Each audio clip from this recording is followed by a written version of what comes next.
Hello, folks. How's it going? Max Juma here. Welcome to episode 2 of the ZEN and Art of Nonsense. The name of the podcast remains the ZEN and Art of Nonsense, and today we are diving straight into the trenches of domestic drama with a chilling episode we are going to call "How to Sue Your Baby Daddy for Child Support."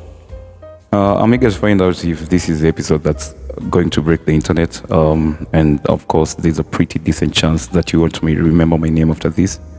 So to be safe, get subscribed.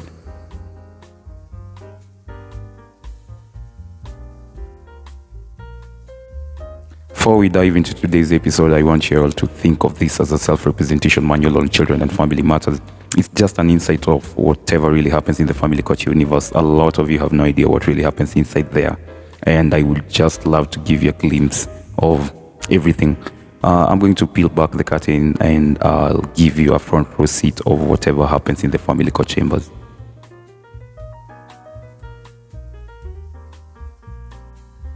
You see, the economic reality of most Kenyans is that they cannot really afford a lawyer. We kinda are very expensive, and so sometimes we let some of the bad things or the injustices we are facing slide. I think we really need to change this, and you really need to start fighting for yourself. You don't really need people to come to your aid all the time. As much as I do feel like there is a considerable demand for legal aid, you have more power than you think. You don't need a cavalry every time you're cornered. Sometimes you need to just roll up your sleeves and tap into your inner warrior and show up for yourself in what you call self-representation. Self-representation basically means that you can represent yourself in court even if you lack the legal training. You simply go to court, file a case, and represent yourself just like that. Like, be your own advocate. No need for robes and wigs and big English.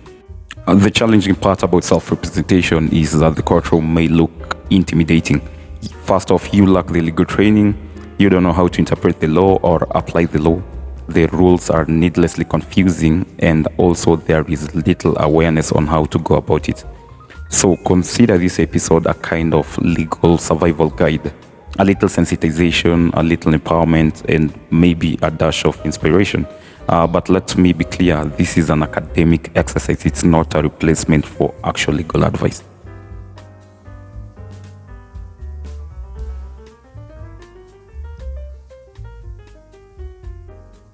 Now, let's step into the hallowed halls of the Magistrates Court, and more specifically, we are headed to a very special division, the Children's Court.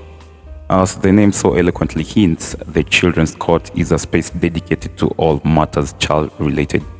If it touches on the welfare, the rights, the protection, or well-being of a child, this is where the legal magic of the chaos happens. Whether it's custody disputes, child maintenance, adoption processes, guardianship, or protecting children from harmful practices like forced labor or neglect, this court handles it all. It's like a legal nursery school. They've literally painted some children art on the wall. Shout out to Nakuru Law Court. Let's leave the boring parts outside. We'll slot the heavy stuff like guardianship and adoption for another day, and we'll simply deal with maintenance and custody throughout this episode.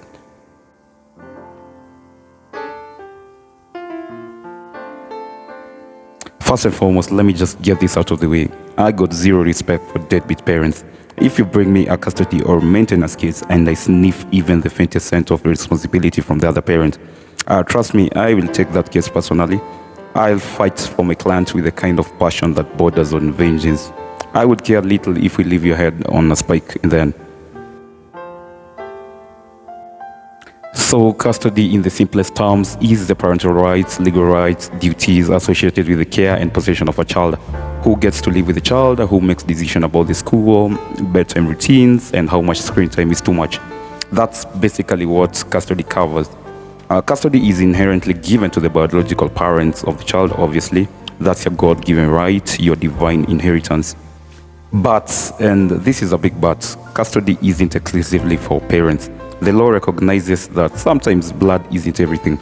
Custody could be given to a guardian. A guardian could be an aunt, a grandmother, an uncle, adult siblings, generally a relative. Sometimes even non-relatives can be entrusted with a child's care, provided they get a nod from the court, and usually with the blessing of a parent or a guardian. In other words, this is what you call adoption. Custody could also be given to some institution, think of bodies like the Child Welfare Society or various children's homes or etc.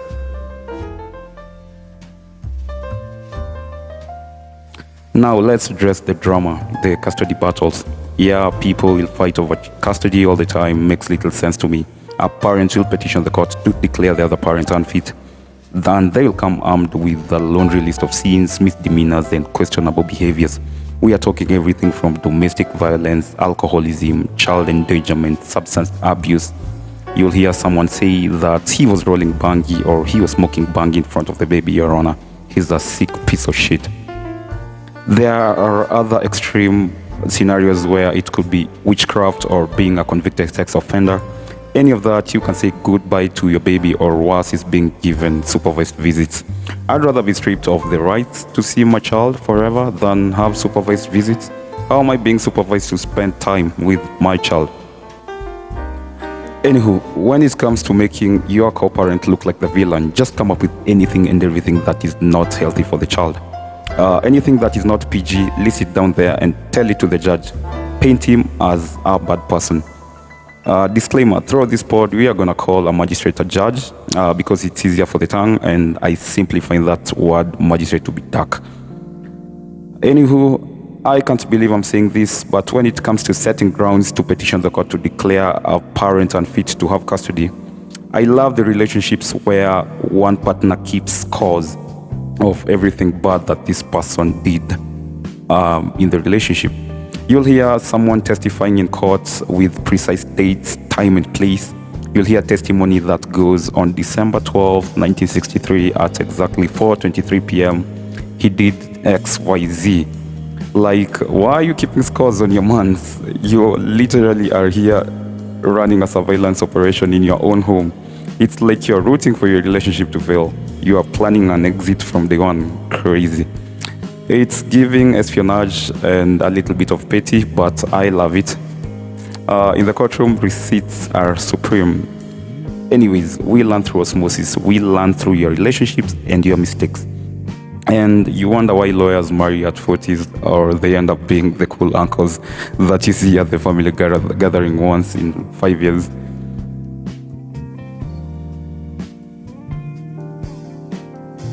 Alright, next up is maintenance. This is the best part, the crown jewel of courtroom drama. This is what is popularly known as child support, or what I love to call it, if you birth, you pay. It's a mandatory payment, an obligation that there is nothing you can do about it. The law doesn't care whether you're rich, you're poor, not employed, you're homeless, or you're meditating in the forest trying to find yourself. Maintenance is a must pay. If you birth it, you finance it. And let me be clear, if you fail to pay, you're going to go to jail. Not hypothetically, not maybe, you are going to go to jail. Children, they are permanent. There is no 7-day trial. Once you've created life, you are on a payroll until that little human turns 18, or could be longer. The law presumes that both parents are responsible for maintaining a child. Yes, both. Whether you're married, situationship, or it was just that wild night with a bad decision, aka it was an accident, you both owe the outcome. Maintenance is not about ego or personal grudges or trying to hurt or get back at the other person. It's about the child's right to a dignified, stable life. Also, this money isn't meant to elevate your lifestyle. It's meant to sustain the child. If you marry rich, it kinda will elevate your lifestyle. We'll see that in a few. So what exactly does maintenance cover? The law in its elegant wisdom breaks it into 6 beautiful logical categories. And we have number 1, there's food. Number 2, there's shelter. Number 3, there's clothing. Number 4, there's education. Number 5, there's health and medical care. And number 6 is entertainment. When the court issues a maintenance order, these 6 pillars are the guiding criteria. The final figure depends on the child's needs and the financial muscles of both parents. You will have to pay that support until the child is 18 years, and you are still on the hook to pay even when they are over 18. If they are in active education, like in uni or college. Also, if your child lives with a disability or has chronic illness, or any condition that requires ongoing care, maintenance can and usually will be extended. And duly know this, that it's not punishment, it's protection. The law is built around the child's best interests, not your comfort zone. You can just always come up with special circumstances that would warrant the extension of that order, the child support, beyond over 18 years, and you will be given. What are some of the factors that the court consider while making maintenance order? First, the court will consider your income capacity. How much do you earn from your job, or how much earnings do you get from your businesses, your side hustles, etc. Basically, it will look at what your financial life looks like on paper. It will also look at your properties, like do you own properties? Do you drive a Range Rover? Do you have 4 apartments in Syokimau? The court will look at your standard of living to assess what you can pay. The court will also be guided by the financial needs of the child. It will try to ascertain the current circumstances of the child. Is the child in a public school, or is he in a school where the tuition feels like a mortgage? Are there medical conditions or special education needs, etc.? Is he autistic, etc.? The court aims to ensure the child maintains a decent quality of life. Not luxury, not struggles, just fairness.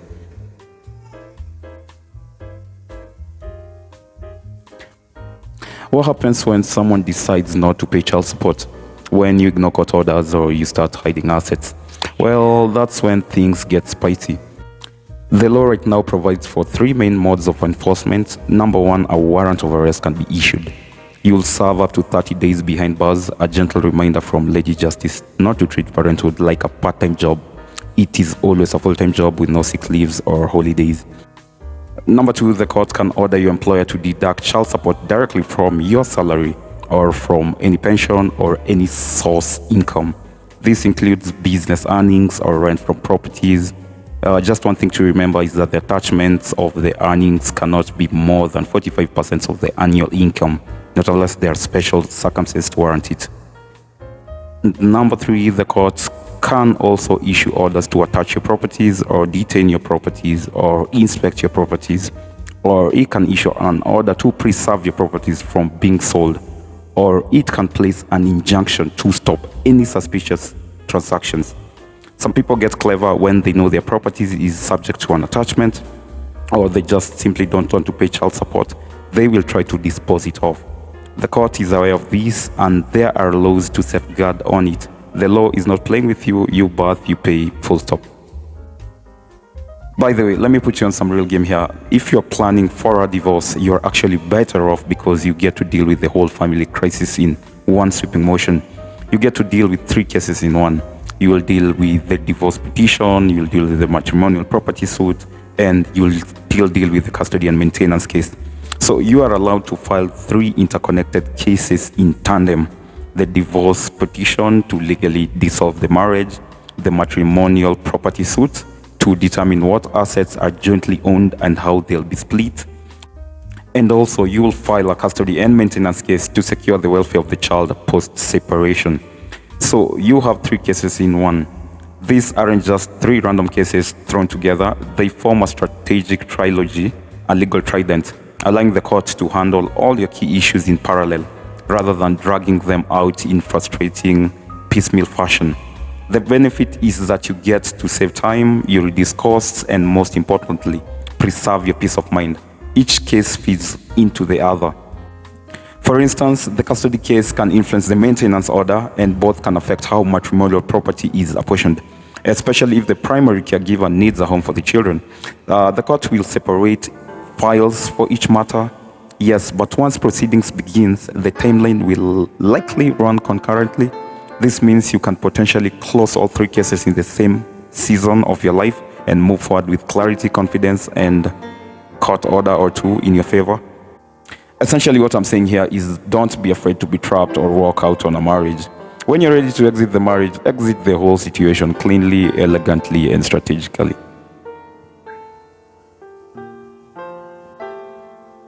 Now let's cool down with the theory and get practical. Let's get active. Let's see how we can file this case in court. Obviously, that will be a lot of paperwork, a lot of drafting. But before we do this, before dashing to court, you will start with a formal written communication. You can do this communication through a letter or an email or whatever rocks your boat. Just make it formal. In other legal areas, we call this formal communication a demand letter. But in family law, I prefer to keep things less aggressive. I'll call it a sit down to discuss parental responsibility agreement, aka a PRA discussion. So let's try to draft this letter. So before you go to court, you first have to file a demand letter. If you're going to draft this demand letter on your own, you don't need a letterhead. You can simply pen it down and just flow with the words. Let's draft. You first start with the reference, maybe. Then you put the date and the address of, let's call him Babaliam. Dictation, let me put you on game. First write Babaliam, that is his name. Then down below it, you'll put in a telephone address. Let me give you my actual number. My number is 0733 61 0961. Then down there, you write email, babaliam@gmail.com. Then down below it, you'll write Dear Babaliam. Then the subject of this letter will be a sit down to discuss parental responsibility arrangement. Then you go, I am writing to have a sit-down meeting with you to discuss matters pertaining the parental responsibility arrangement of your child, Liam Toto. I am very eager to establish a framework of rules and cooperation that will foster a peaceful co-parenting environment for the well-being of Toto. Then you come to paragraph 2 and say, my primary objective is to ensure that we both can engage in parental responsibilities with certainties and amicability without the need for disputes or conflicts. I am deeply committed to creating a very healthy and nurturing environment that will contribute positively to the upbringing of our baby Liam Toto. You end that paragraph like that and write a short paragraph to say, in this regard, I am requesting to meet to discuss a parental responsibility agreement which will outline our respective parental rights and responsibilities concerning Toto. The proposed discussion will encompass various essential aspects of the parental responsibility arrangement, including custody, visitation rights, medical expenses, education, shelter, clothing, entertainment, extracurricular activities, and any other relevant matters related to your child's upbringing.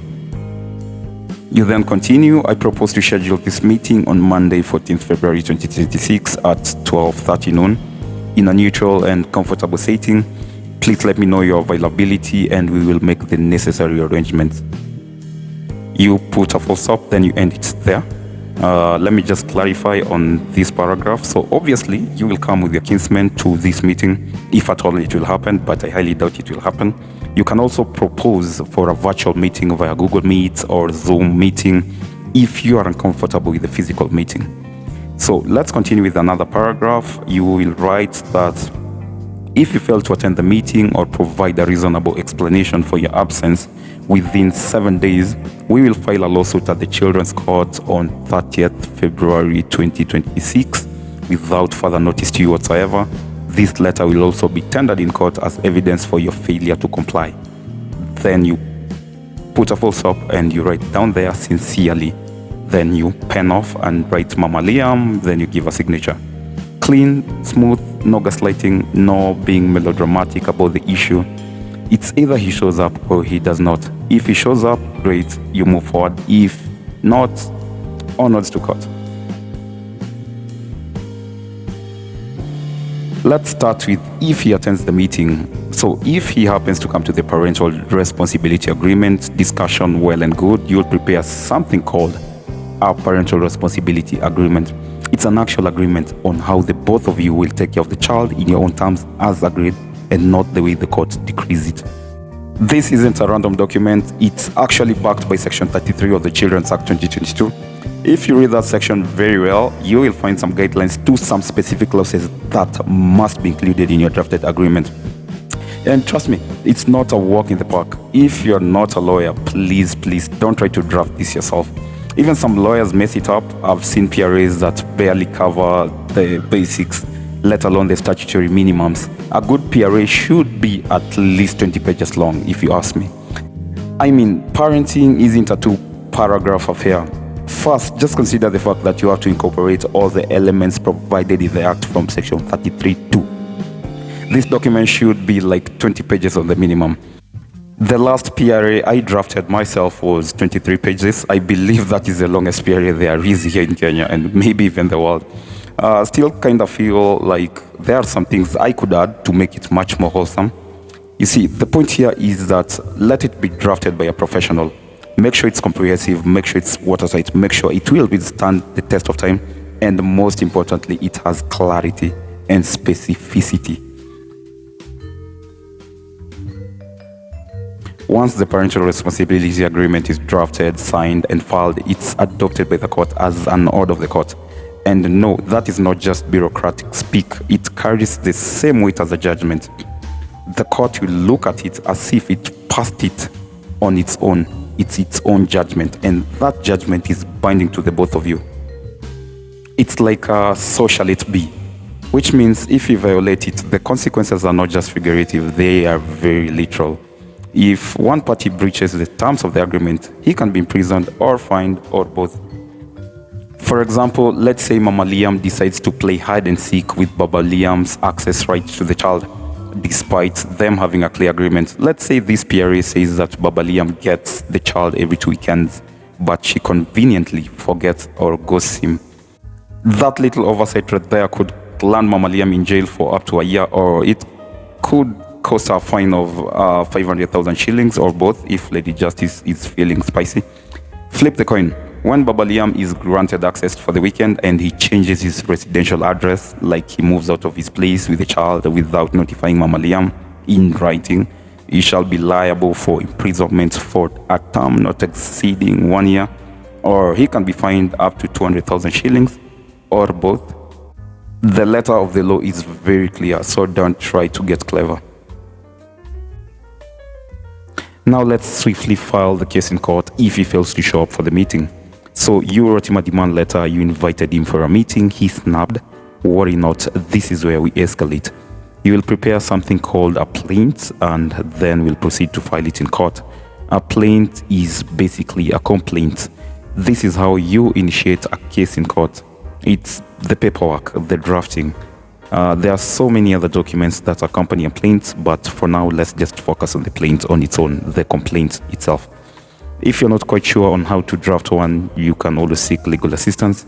If you have a lawyer friend, you can always request him or her to help you write it for you, or you can go to those legal aid clinics such as NLAS, we have the FIDA, etc. Ask them to assist you with this process. Or you can apply for legal representation through pro bono services in law firms. Yes, some law firm could be more than willing to assist you. Yeah, and yes, some law firms offer pro bono services. Speaking of which, this year I'm limiting myself to just 10 pro bono cases across all areas. But if your case is quite compelling and you or your child are underprivileged, I will be glad to take you under my wing. I would also love to encourage my fellow learned friends to take on as many pro bono matters as they can. The society needs us. So let me give you the anatomy of a plaint. Let's break it down. The brief anatomy of the plaint is that it will contain the heading, that is the court's name, the case number, etc. It will also identify the parties to the suit, who's suing who and who's being sued. It also will provide a brief outline of the relationship history between the parties, that is a snapshot of your situation. It will also provide details of the children involved in the relationship, like their names, their dates of birth, and their current residence.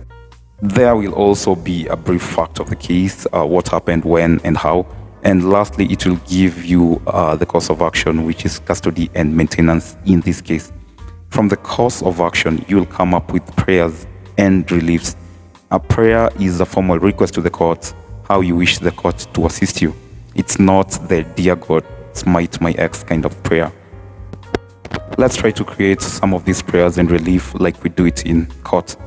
So get your pens ready and try to write something like this. So you'll say, reasons wherefore the plaintiff prays for judgment against the defendant. For A, you'll pray for custody, care, and control of the minor to be granted to you, the plaintiff.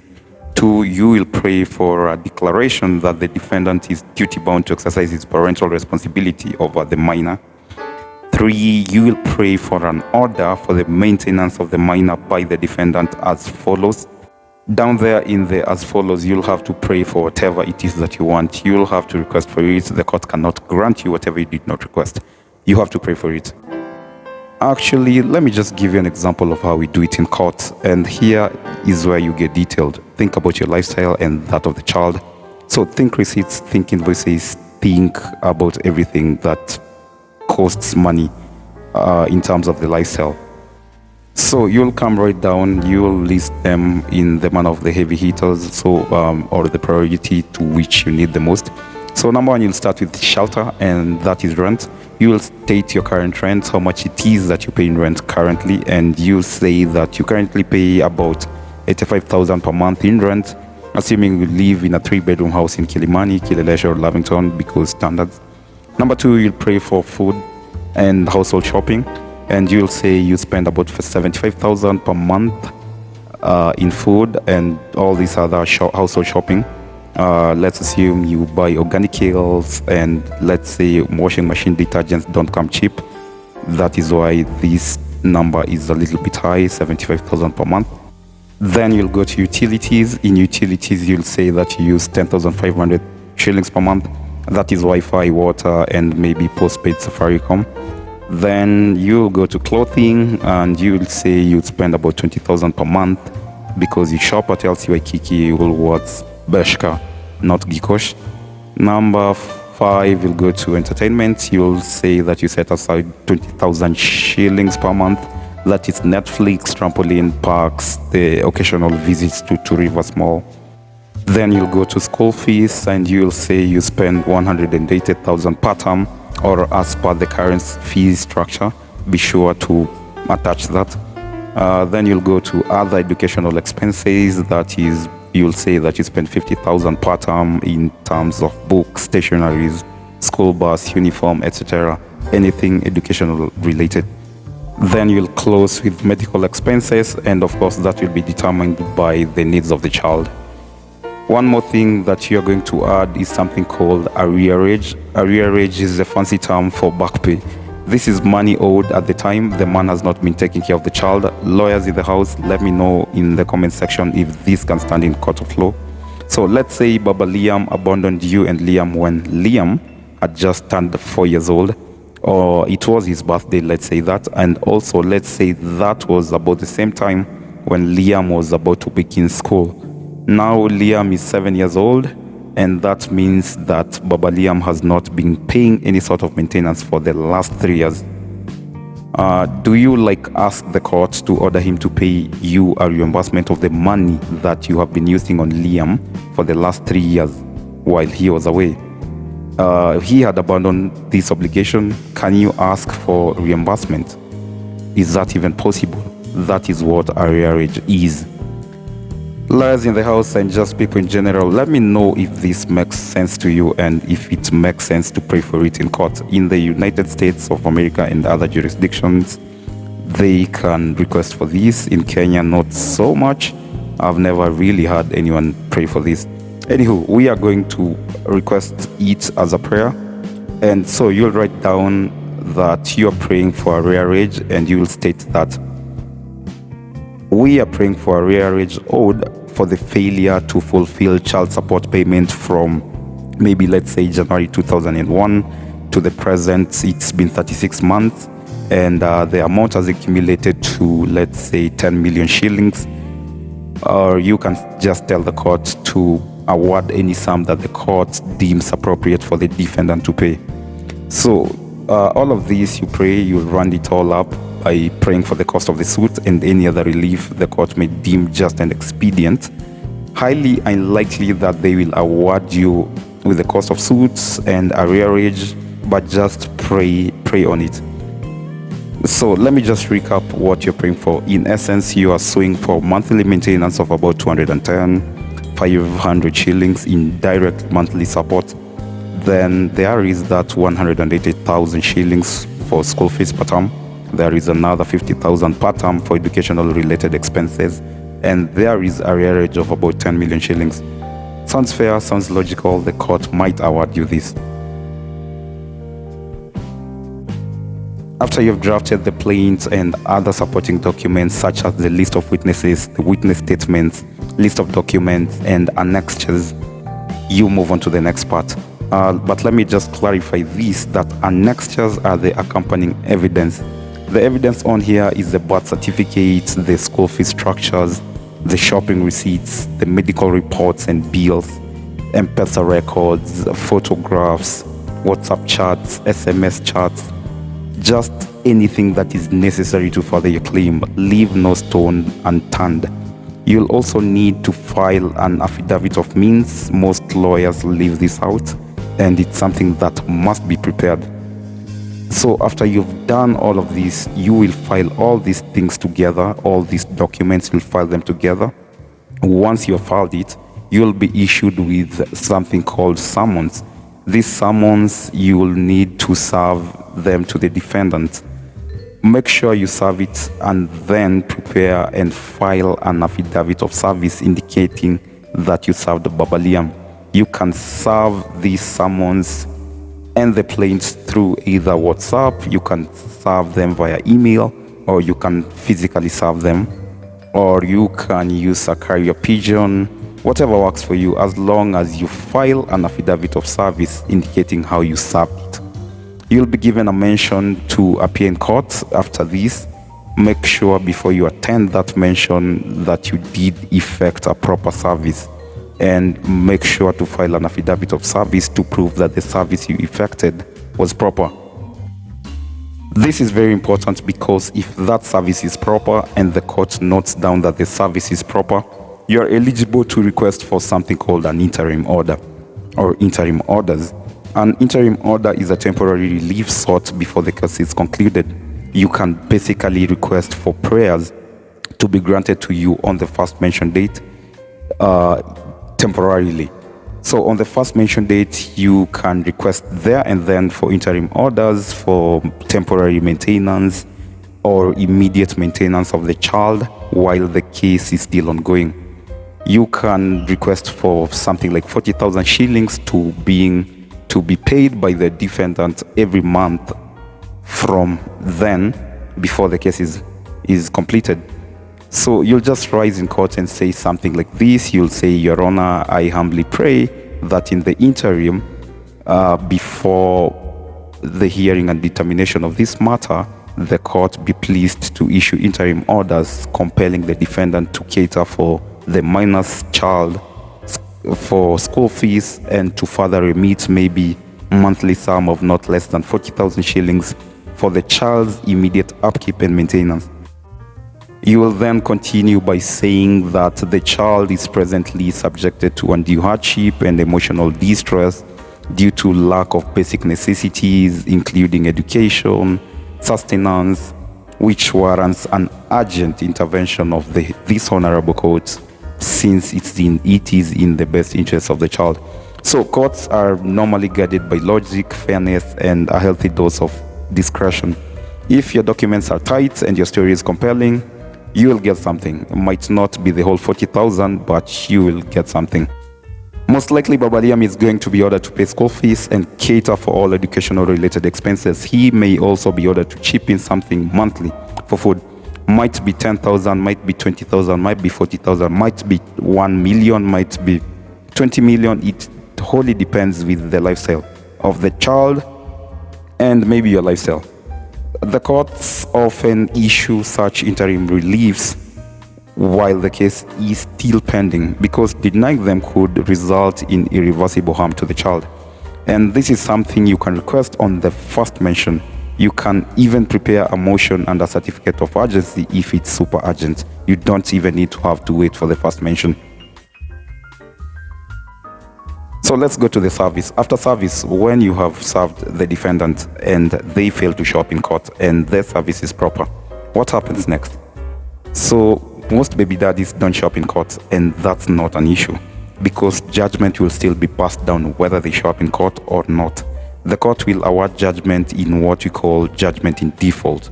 Essentially, the judgment will be awarded in their absence. The court might award you everything that you prayed for, or it will be guided by logic, justice, or whatever it is that you have proven.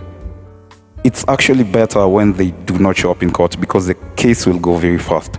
The proceedings will be faster because they are not in court to defend their case, and well and good, you can continue with your case and it will be faster than when they come to prove it in court. Let's say Baba Liam is a modest citizen and he actually shows up in court. What happens next? And let's say the first thing that he says when he comes to court, he says that Liam is not my child. What happens next? Essentially, what Baba Liam has done is that he has raised a preliminary issue which must first be determined before the case continues.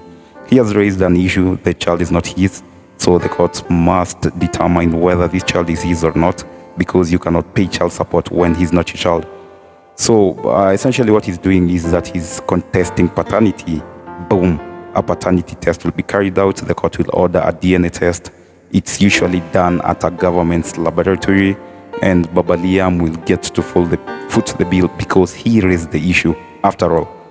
Now, if the test says that he's not the father, well, ladies and gentlemen, the case dies there and then. Dead, case closed. And actually, you may have to refund him the money for the paternity test because, you lied to the court that this is his child. You've dragged him in court to pay for child support, and it has been determined and proven that this is not his child. So it's only just that you refund him the money that he used in this paternity test because it does not come cheap. But if he is the father, he better come with his checkbook open because this will not look good on him.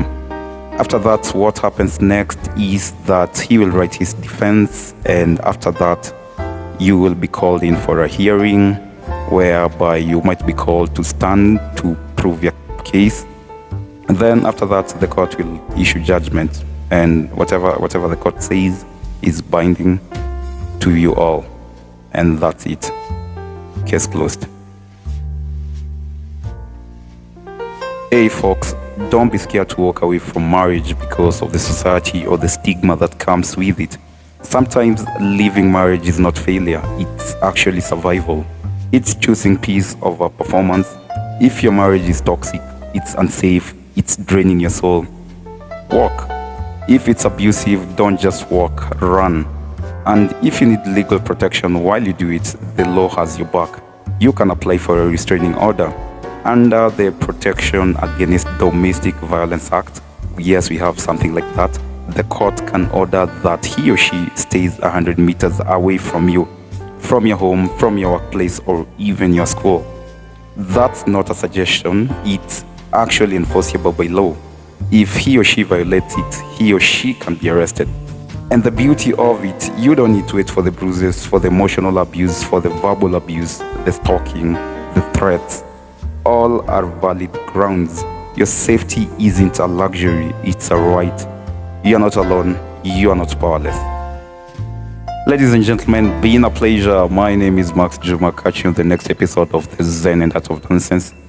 You probably won't remember my name after this, and you might want to start searching for this episode and you won't remember it, so bookmark it, or better yet, get subscribed. Until then, stay classy, don't be Baba Liam. Peace out.